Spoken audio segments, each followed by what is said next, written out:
దేవునికి మహిమ కలుగును గాక. మీ అందరికీ శుభములు, వందనాలు తెలియజేస్తున్నాను. ఈరోజు దేవుని యొక్క వాక్యం ఆదికాండం 3వ అధ్యాయం 20వ వచనం. ఆదాము తన భార్యకు హవ్వ అని పేరు పెట్టెను, ఏలయనగా ఆమె జీవము గల ప్రతి వానికి తల్లి.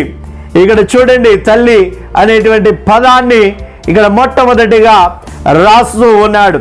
చూడండి, అందుకనే తల్లులను మనం చూసుకున్నప్పుడు ఒక కుమారుడు ఇంటికి వచ్చేటప్పుడు 2 గంటలకు వచ్చినా కానీ 3 గంటలకు నైట్ వచ్చినా కానీ తల్లి వెంటనే ఆ కుమారుణ్ణి లేపి, ఎంత అలసిపోయినా కానీ బిడ్డ అన్నం తినని అన్నం తినిపించి కడుపు నిండా తిన్న తర్వాత నిద్రపో అని చెప్తుంది.